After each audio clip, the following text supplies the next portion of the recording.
Whether there is a family business or not, this comes up a lot. It's a little tougher with family business because you have different dynamics going Right. on. But it is an area families typically get stuck. Fair is an emotional equation. It's not a math equation. So Hmm. Mhm. it's usually how people feel about it and their perceptions and values around what fair means. So equal is one way to define fair. It's not the only way. There's many. Another one would be, what's an individual's needs, as an example. So how I approach these type of issues is I would typically have an individual conversation with each member to understand their perspective and kind of get underneath the root of their concern. And what does fair mean to them? And where does that definition come from? This is the Future Ready Advisor, a show about transforming your financial advisory practice. I'm your host, Sam Sivarajan, a wealth management consultant, behavioral scientist, and keynote speaker. In this podcast, I dive deep into the real challenges advisors face and bring you insightful conversations with top industry experts. Together, we'll explore practical strategies grounded in behavioral science to help you better serve your clients, optimize your time, and build a future-ready practice. Hi, everyone. I'm your host, Sam Sivarajan. Welcome to today's episode of the Future Ready Advisor. Today, I'm joined by Kim Seegers-Robinson, a family business advisor and expert who helps families navigate the conversations that matter most, but often happen least. While many professionals focus on tax, legal, and investment strategies, Kim works at the heart of family business, communication, relationships, and legacy. Today, we're going to talk about what I call the soft stuff. That's actually the hard stuff, and why advisors need to be comfortable going there if they want to truly support their clients across generations. Kim, welcome to the show. Thanks, Sam. This is a very timely conversation, and I'll get on to why this is something that is resonating with me over the last few weeks and months. But let me start. You've spent years working with families and family businesses. Perhaps maybe you can share your journey. What led you to this space and what I call the soft stuff of family business became your focus? Thanks, Sam. I think I've spent majority of my career in the consulting type activities. And so I developed a deep interest in business overall and came to really appreciate the entrepreneurial spirit probably in the last 15, 20 years. And everywhere from farmers to manufacturers to commodity traders to retailers, there's a real diversity of types of business, which always keeps us interested and engaged. On a personal note, I personally grew up with a somewhat, that's probably an understatement, dysfunctional family. And this has really given me great empathy for those that are experiencing the same. And it's given me a lot of passion for helping people work through those issues and communicate better and push past those dynamics to something more healthy. So that experience has helped me sit, kind of in difficult moments with families, whether they're in a business or not, and stay with them and guide them to where they want to head without feeling any judgment or feeling like I Mhm. need to get involved. It doesn't trigger me at all. Maybe because I grew up with some of it. It just is something I can cope with a little more easily. Yeah, you hit on something very important here, Kim. When you say sit with them, go through some of these issues, etc., it's what people would, as I said in the intro, probably characterize as soft, but it's anything but soft. It's some of the core issues that drive, you know, some of the technical solutions that we as advisors are used to giving. And it's not that those technical solutions aren't important, but without getting to the bottom of some of these core issues, some of these core emotions, some of these core values, you perhaps might be missing the boat, right? Would you agree with that? Yeah, they really go hand in hand. Like there's not one of those things that's more important than another. To have like an effective plan for your business, your family, your life, your wealth, you need to have all of those things working well together. And part of the problem is they often don't. True, true. In one of your articles, you've highlighted the fact that 60% of family business failures are due to a breakdown in trust and communication, not taxes or legal structures. It sort of surprised me when I saw that stat, but when I thought about it, that makes sense to me. Why do you think so many advisors and families still struggle to address these softer emotional dynamics? Well, as humans, we generally try to avoid discomfort, generally True, true. speaking. Yeah. And that stat's an old stat. It's from a study done in 2003. It's been quoted in Harvard Business Review a number of times, but by Williams and Presser. And while they haven't updated those statistics or that research, I do kind of feel that that rings true with my experience with families and family business in particular. Succession is multidisciplinary, and part of the problem why that 60% is there is I don't think professionals are collaborating well together always. Hmm. And so because it takes a village sometimes, because we all come at things from a different viewpoint, a different expertise. When it can work together as a team, really we can support the family in different aspects, and that's how I like to work. So families might worry a lot, they might complain a lot what's not working, but the devil they know is what they've swept under the carpet. If they kick that hornet's nest, what can happen? And so they don't deal with it, or they deal with it poorly. And it's an avoidance tactic. And so usually what they fear the most is what happens because they've left it so long.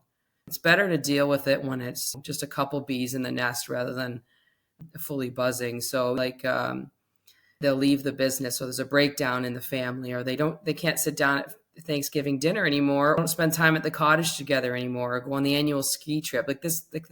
These are big things, and so they're probably just not dealing with it because they're fearful of the worst, and then the worst happens. For advisors, sometimes you just don't know, because maybe people aren't talking about it, because it is under the carpet, and we're not rolling around with a sign on our head with our dysfunctions. So we assume it's okay, right? And like most families don't have drop down fights. Hmm. They don't. Hmm. But unconstructive conflict isn't just about anger and raising your voice and storming out of the room. It's also keeping the peace. Keeping the peace is just as destructive, because it comes calling. That carpet gets pretty full of stuff, so we start tripping over it. And advisors might be nervous about asking them these questions because maybe I'm concerned about what's going to come up or whether I can help them or not. Yeah, that's a very fair point. By asking the question, you might be opening up a floodgate that you're not in a position to handle, if anything is coming. But more importantly, I suspect many advisors may feel that they're poking into areas that the client or the other person may feel is none of their business, right? Yes. Yeah. And there's a difference from being curious and understanding what's going on for them than trying to diagnose things, right? So it's if we think we have to solve everything, then we probably won't ask. And we don't have to solve everything. It's about maybe caring with the human being, asking about what's going on with their family. I'm asking what's going on with the family business, just understanding that in their perspective, from a perspective of how can I help? And how can I help doesn't mean I have to solve it. It can mean I know somebody, or I can help you with a piece of it. So it's really thinking about what are all the problems my clients could have, and do I have the support system around to help them if I come across this. That's an important point you made, and I just want to reflect on that a bit. We don't have to be solving the problem. And it reminds me of the conversations that we would have with loved ones or with friends. I mean, we're not necessarily trying to solve every problem, but empathy and caring for that other person, you would ask about things that are important to them. You would dig a little bit deeper, go beyond last night's hockey game or the weather Or the today, weather. etc. You would ask about these things, right? It's a Yes. nice mindset to have when you're going into your client discussions and meetings. Just be your authentic self, show empathy, be like you would be with your friends or with your family. Yes. Now, one of the things I said at the beginning, this topic resonates deeply with me, particularly in recent months. And I'll share the story that got me here. So I recently had a business owner that I know very well for decades. let's call him John, who reached out to me in early December to start talking about his business succession, wanted some advice and some ideas from me. And we had planned to revisit things after the holidays. Now, I just want to put this into context. He was in his mid 60s and from all I knew, quite healthy. But Mm. you can probably guess, he sadly passed away in late January before we had that conversation. And for me, it still rankles. It's still a stark reminder that we don't always have the time we think we do for any of us. How can advisors help families understand the urgency of having these conversations before it's too late? Again, walking that fine balance. Yeah, well, first of all, I'm sorry to hear that. That's tough. And if you were going to speak to them, I'm sure that you had a strong personal connection. And he obviously went too young. Yeah. And I'm sorry to hear that. So, in my experience, taking a look at like, why don't they do it? Why do they put it off? Why is there another day to discuss this? Well, succession is daunting, right? Mm. Like there's a lot of decisions, and business owners are super busy, either putting out fires or putting in investments of their time and energy into growing the business and handling risks, all the things we know. It's not easy. And a business, when you've put your blood, sweat, and tears into it, is part of your identity. Mm-hmm. So tossing that around is about discussing change and identity, and they're in the mode of growing and advancing. So, that's their mindset in my experience. Sometimes they're not. It depends how many generations. First generation will be the toughest. Second can be two. And as we get along, maybe our identity isn't strictly the business, but everybody's different. So one way I've found into that is to talk about, okay, what if something happens to you? The proverbial bus, right? I continue the beer truck, hopefully, but but I continue to be baffled why it's more comfortable to talk about being dead than being retired for a business owner, but it is. Mm-hmm. So it's a way in, because questions like, if something happened to you, how would the business do? Like, how would it fare? Do you feel like you have everything in place? Do you feel like people are ready? And be valuable to kind of disaster proof that area, because they're usually a pretty critical resource, right? Mm-hmm. They're providing something amazing, and the next generation, even if they're strong, might not have components of that. Maybe they have strategic alliances, or they're just amazing at making connections into new business opportunities. A lot of entrepreneurs walk around and spot opportunity on a daily basis. So not everybody can do that. Is the next generation ready for that? Are we preparing them for it? So really, it's a strategic way into succession. Like, you're still thinking the same type of things, but you don't necessarily have to press the retire button. So that's a sneaky way I found it. And it's still very, very helpful to them. I like that. And you're right. It is easier to talk about us passing away than to think about the third act of our life. But it's a lot of the same components, especially from a family business point of view. You'd have to still think about things about who runs the business. How does the proceeds get split between multiple kids? Are they all involved? Do they have an operational role, or are they simply passive shareholders? So you're right. Mm-hmm. Using that as the doorway, if you will, to have that deeper conversation about the interconnection between the family and the business dynamics is sneaky but helpful, I think. Yeah. Well, eventually everybody's going to die. We'll all come to terms like that, but we don't necessarily always have a real specific slowdown or retire date, because, like you said, it's a new chapter, and that change is not always an easy one. Now, I'm sure you've had the same experience, but I often hear from families that they want things to be equal when it comes to inheritance or succession. But equal doesn't always mean fair. And I always remember about a story that one of my former clients told me about his daughter going to an Ivy League school while his son excelled at hockey. So he happily paid for his daughter's school, but the son expected the cash equivalent. How do you guide families through these nuanced conversations around fair versus equal? Because that's an important component, right? I mean, if you're looking for families as a part of the communication issue that you talked about, if these are not talked about before, it could create resentment and dysfunction in the family after the parents have passed, right? Yes, yeah, and you've picked up on a common one. Whether there is a family business or not, this comes up a lot. It's a little tougher with family business because you have different dynamics Right. going on, but it is an area families typically get stuck. And fair is an emotional equation. It's not a math equation. So it's usually how people feel about it and their perceptions and values around what fair means. So equal is one way to define fair. It's not the only way. There's many. Another one would be what's an individual's needs, as an example. So how I approach these type of issues is I would typically have an individual conversation with each member to understand their perspective and kind of get underneath the root of their concern. And what does fair mean to them? And where does that definition come from?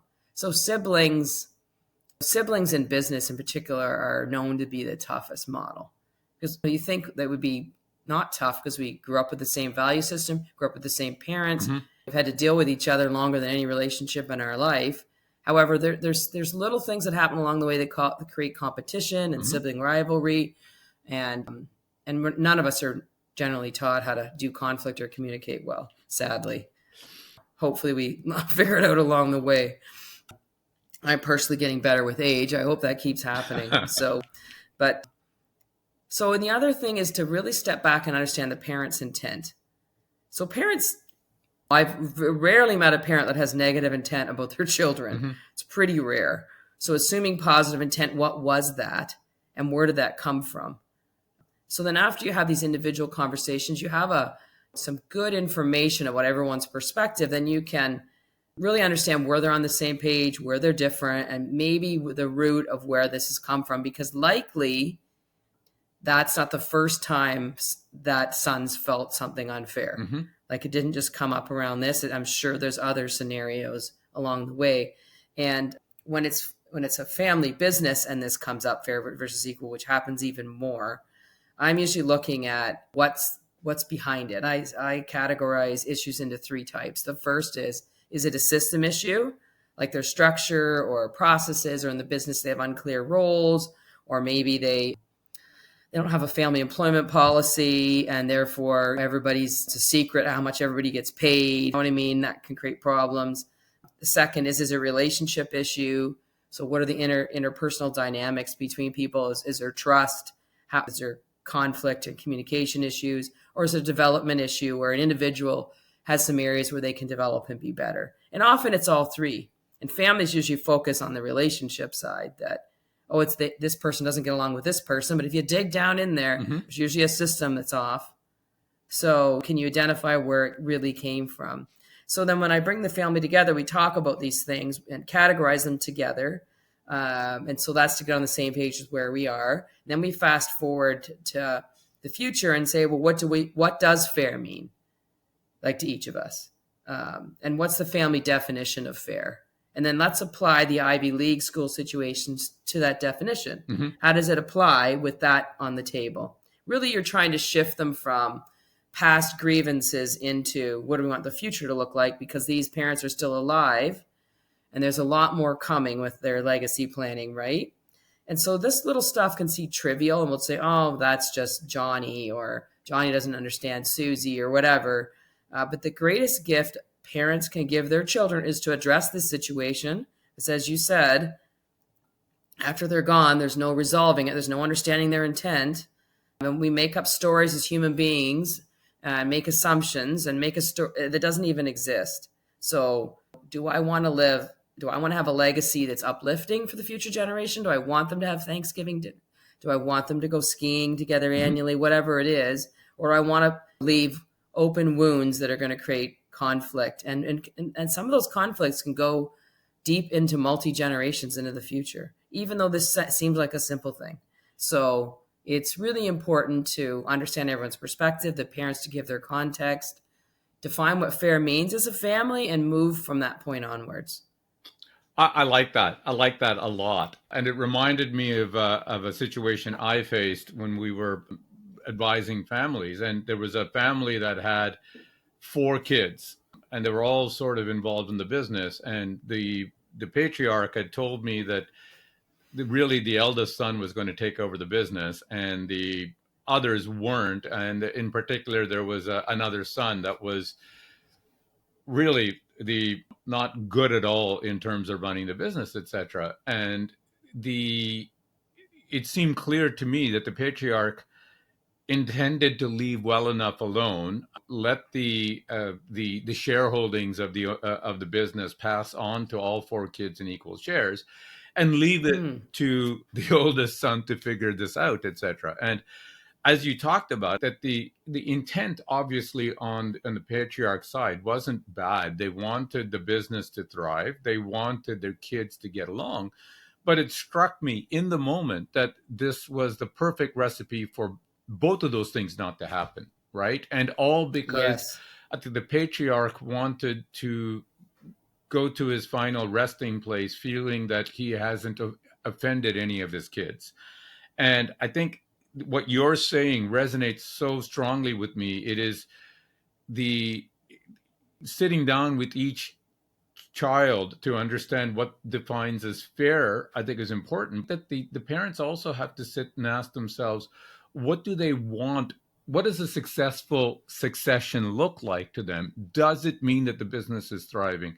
Does it mean that the kids are coming together for Thanksgiving and Christmas, etc.?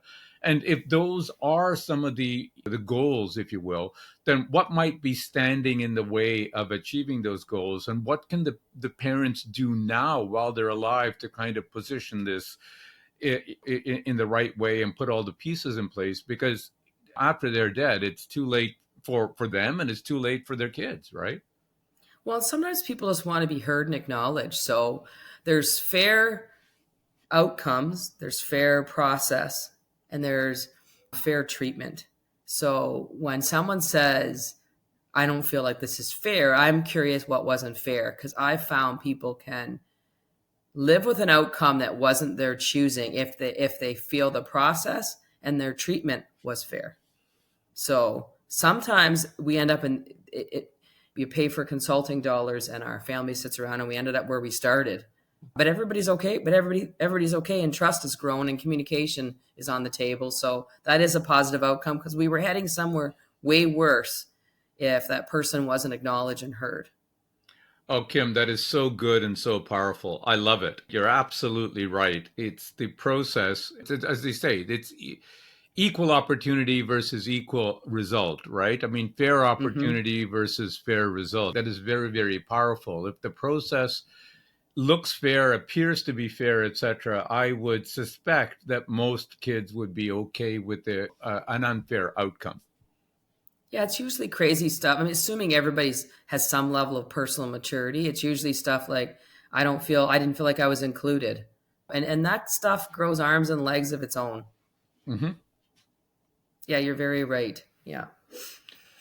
Now, let's talk about the elephant in the room. Many advisors would worry about opening the proverbial Pandora's box, right? They don't feel Yeah. trained to deal with complex family dynamics. I mean, really, which one of us are, right? But what advice do you have for advisors who want to offer what you said at one point, light touch support on the soft stuff without getting in over their heads? Yeah. Well, I completely get it. Like you're probably advisors are probably worried about like I don't want to make it worse, or what if I say the wrong thing? And really you have to just kind of ask yourself what's your goal in the situation. Your goal in asking those questions isn't to stir up Pandora's box. It's to be a bridge. Mm, And so if you know that you're a bridge and that's how you position yourself, because you're bridging to either light support you can provide or deeper support that you've partnered with or can refer to, hmm. right? So, because the question you have to ask yourself is what happens to those plans that have been created for them if these family issues are surrounding it?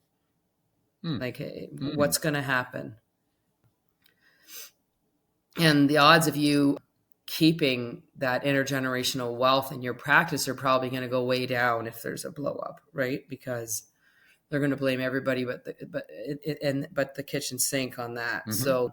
So it's not really about protecting yourself. It's about really saying, like, is this plan feasible given that family situation, and does this person need help? Now, if they refuse help or they don't want to pay for help, some people you can't help, and that's fine. You've tried, because an advisor is part of a family's inner circle, Mm-hmm. right? Mm-hmm. It's an amazing relationship. I have so much respect for, and you can be curious with a light touch on things like, what is their legacy Mm-hmm. beyond the money? What do they want it to be? Do they have concerns or worries or things that are keeping up at night as it relates to family relationships, the business legacy, their personal legacy? I'm sure lots of advisors ask them if their will is up to date. Right. Many people are not. And I personally like to see, like, the will is obviously very important. I'm not a lawyer, but I do understand the criticalness of that document. And I also think there needs to be instructions with that aren't legal. Some people call it a love letter. Letter of wishes. And letter of wishes. It's not meant to be, it's not binding, Mm-hmm. but it helps people know what to do that can create conflict. So I'll give you an example personally. My husband's parents both recently passed 28 days apart. Wow. They were 94. They had a good life. There was a lot going on in that period. And while they had their major paperwork in order, and the siblings were on the same page, 3 siblings, no one was ever clear whether there was going to be cremation or not. And so there was some debate on that. And there was a family plot, and there'd been some drama with other family members about who gets buried where in this plot, and some miscommunication about how many urns could go in that plot. At any rate, long story short, they got to a good place, but it would have been so much easier if that was written down rather than telling one person at a time and having confusing instructions. So that's something I would definitely encourage clients to have written down. Anything, I mean, I realize celebrations of life or funerals or whatever one chooses is about the living. It's just the living or grieving, and the living might not agree. So why not take that pressure off everybody and make it easier for everyone and give some basic instructions? I've left instructions that I want all my shot glasses of collected all around the world passed out with some stiff liquor, and then everybody can keep the one they want. You know what I mean? That's silly, but my kids will smile and they don't have to think about doing that. It's written. It's a silly bullet point. However they want to do, it's up to them. It's not, and I'm not there, but at least they know and they can have fun with it. Another area sorry, go ahead, Sam. I was saying that's brilliant. You've given me an idea of what I need to put in my letter of wishes. My favorite bottle of whiskey and shot glasses around. Yeah, so. Why not? Why not? Like music you like. I mean, your family knows you, of course. It just makes it feels like a gift to give your the loved one that's passed a celebration or a recognition that they would have liked, right? And another area is that advisors can ask about is what their plan with the family cottages is. Family cottages are such a joyous thing and can be such an awful experience after the people that owned it passed if you're not careful. So this is about poking around lightly, getting curious, to saying these are areas that come up and what's your plan with that? And again, if you consider yourself a bridge, not a problem solver, not a stirring it up unless you feel like you can solve those problems, what's the bridge to help them? No, and as you were talking about, I thought that's exactly right. If you view yourself as your bridge, an advisor might say, for instance, a typical challenge for many families is how they handle the cottage post-death, etc. Is that something that you've taken care of, or is that something to be done yet? And positioning it like that, you're not saying that you, client, have a problem. You're saying, as an advisor, I've seen this happen in other families. You're flagging the issue, and then it's up to the client at that point to decide, okay, am I going to return the ball, or am I going to stay mum and not? So in that light touch way, as the way you described, the advisor can feel comfortable that they've sort of done the job, they've flagged the issues that they should flag, been that holistic, trusted advisor without necessarily having to get deep into the weeds on things that the client may not want to. Well, and tell a little, like, I mean, all advisors have these great stories of things that planning that's been put in place that worked well and things that haven't, right? They've seen it. We've all seen it. So tell a little story, get them thinking about how the Mm. family thought the Hmm. cottage was settled and they didn't really communicate with their kids. They didn't check in with their kids. And 5 years later, the kids have a different opinion about it. So we raise the topic of family cottage once a year with them just because we want to know. We put some insurance in place to trigger to cover expenses, and if no one wants it, then it gets distributed. Like, it's little things you can do to just take problems off the table, right? So I wrote an article called "How Advisors Can Help with the Soft Stuff" on my website, which we'll talk about later, www.empowerplanning.ca. But it's there. It has some ideas in it. It's certainly not everything, but if you are interested in some light touch stuff, you'll find some examples in there. That's great. That will be a very valuable resource for advisors. So let's talk about family meetings. They can be a game changer, but they're obviously very difficult to execute well. What does good facilitation look like in your view? And how can advisors know when they need to bring in a professional like yourself, for instance? Right. Yeah, it's a great question. Family meetings are important because that's where communication happens, and it can be horrible if they create conflict that just continues to grow in a pattern of dysfunction. Right? Conflict itself isn't bad. It's what we do with it Right. and how we behave around it. Conflict is good. Conflict is something needs to change, or we need to get on the same page. We don't make improvements without some element of conflict. Again, positive conflict is different than negative. So, a lot of families try to run their own meetings, and a lot of families are actually quite successful at it because they're doing well, that they needed to run the business, and other families are not. The thing I'll say with pure facilitation is that when you're facilitating a meeting, you can't also be a participant, Right.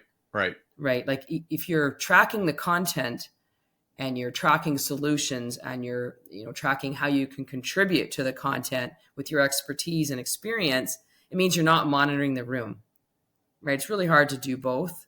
And so a facilitator is aware of what the client's purpose is, and they're keeping that in mind at all time. And the facilitator is saying, okay, based on how the meeting is progressing, are we tracking towards that purpose, or are we circling around in the wrong direction? So the facilitator's job is to notice the gap Hmm. and bring us back on track.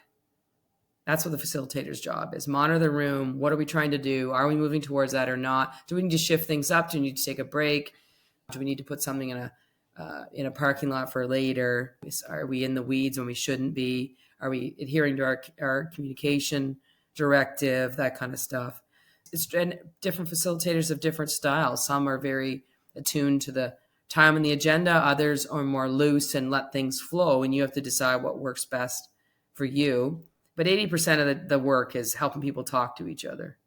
And when, for example, when I was working with a client that was father son, they were really struggling with each other, and they worked closely together in the business. And there was some yelling, there was some dysfunction, there was assumptions that were incorrect, there were some tears, and you might say, "Oh, that's a horrendous meeting." They needed to get that out, Hmm.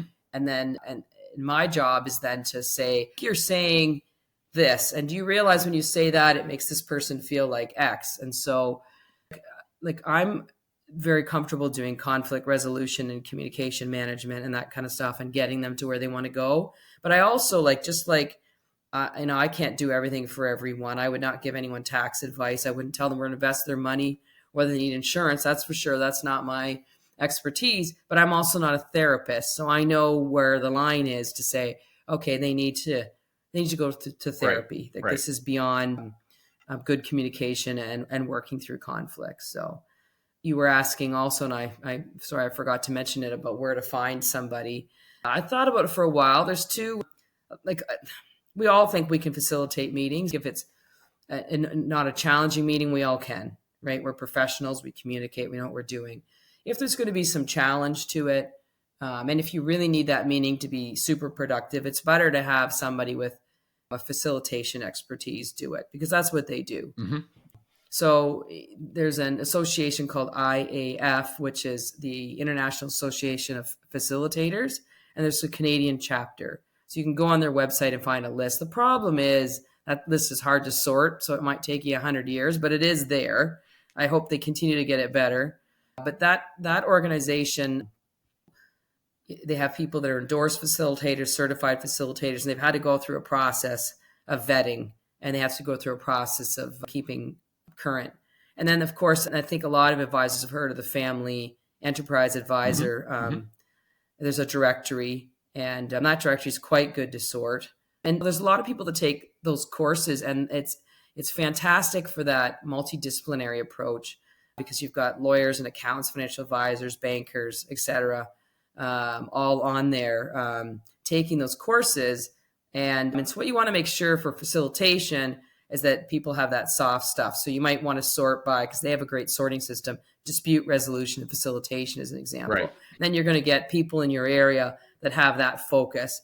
Because if the person's primary focus is technical, it means their primary focus isn't the soft stuff. And you have to kind of decide what the person needs. And that's great. That's great advice. Now, Kim, you've worked with many families over the years. Is there a story or experience that stands out where a small shift in communication or mindset made a big difference in preserving both the wealth and the family dynamics? Yeah, I've got quite a few. One that comes to mind is a family that has multiple businesses that are interrelated, and there's 3 siblings in the business.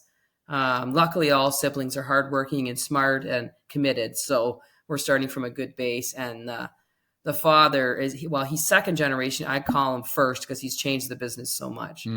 But they've had poor communication and growing tension between them because they kind of have like sibling competitiveness going on at times, and they have that fair versus equal thing pop up frequently. So instead of working through their issues, what they've done is they've each landed themselves in a different part of the business, whether they love that or not. Whoever was there first got to choose first. And they're really running as silos. Wow. So when you're looking in family businesses or any business, if you see people deliberately running as silos, which is a good business strategy, but when they're avoiding the overlaps areas, that's an avoidance tactic. And so, well, as long as dad is there to handle the overlap areas and address the bickering and kind of be the vote that reigns supreme, works. However, they're building their own kingdoms. They're focused on their piece and not the whole. And the father often says, the enemy's on the outside, not the inside. Now, that's a bit of a dramatic statement. What he's trying to do is teach them to work together. But oftentimes it doesn't come across that way, particularly in the beginning. And so when I started working with them, they were not having any meetings. They were not talking to each other, they were avoiding each other. And there were certain areas they were fighting about, and they were fighting in front of employees, and it wasn't great. So, we did the discovery process. I talked with each person, did the reporting of, here's where you're lying, here's where you're not. And it was so important to the father that they keep this business together because of the overlaps. And plus it takes risk off each business, right? So what we did is we did take that pressure off of the situation to be forced to work together. And we decided to do a trial run where they managed the shared middle together as a family board. So we work through tough stuff, like they don't have the same risk tolerances, they don't bring the same skills to the table.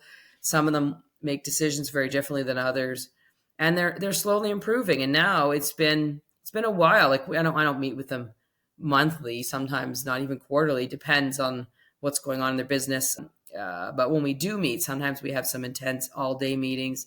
But they're now meeting just the 3 siblings to talk about those overlap areas. They're having management meetings. They're re-engaging. They're making some decisions together.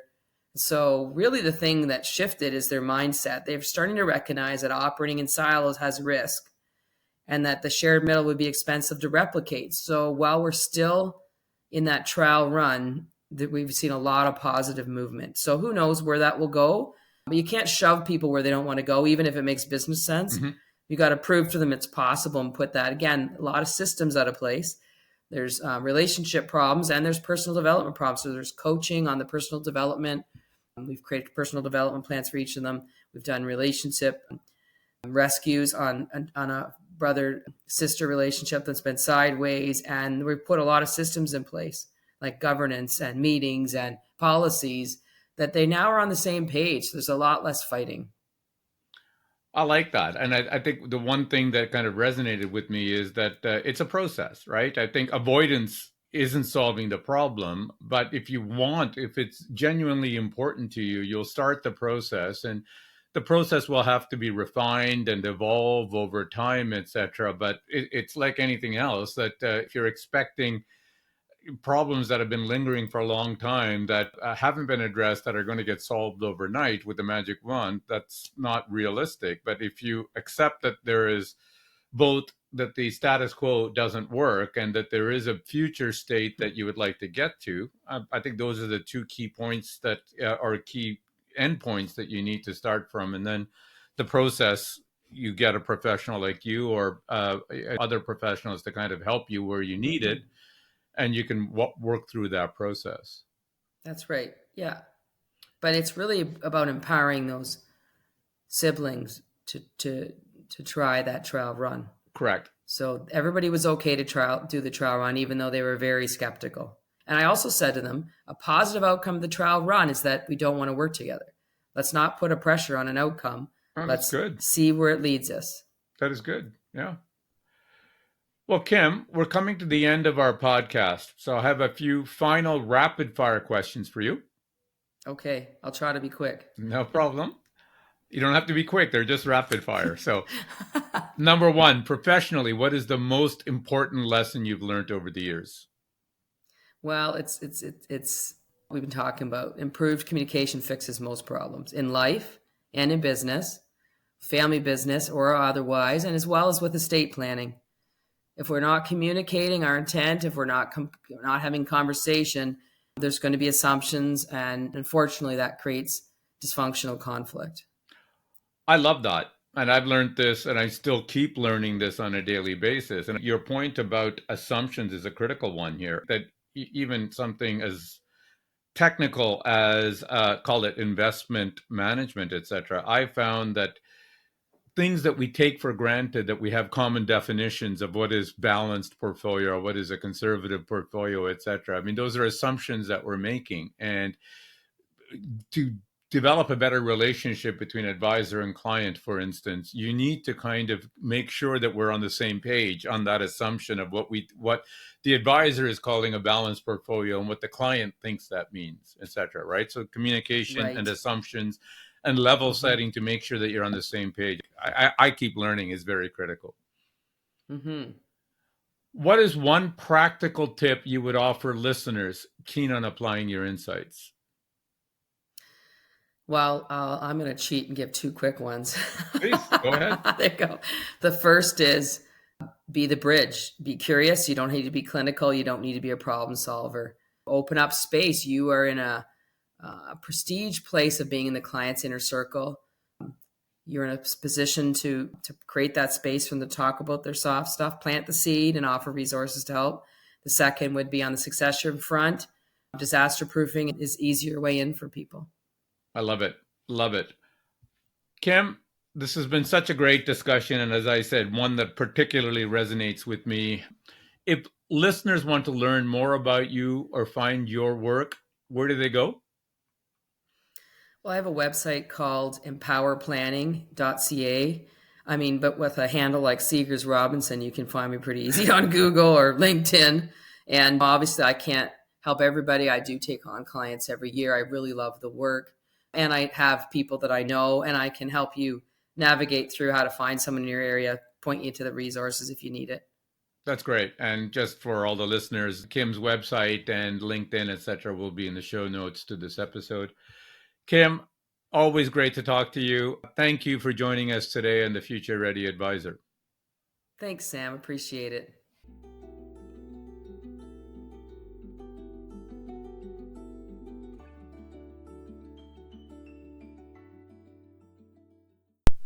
In this episode of the Future Ready Advisor, I spoke with Kim Seegers, a family business advisor, about why communication, not tax or legal planning, is the real engine of intergenerational success. Here are my 3 key takeaways. Number 1, the soft stuff is the hard stuff. Most family business breakdowns stem from unspoken tensions, not poor technical planning. Advisors who can ask curious, empathetic questions without needing to fix everything become invaluable bridges for their clients. Number 2, fair isn't always equal.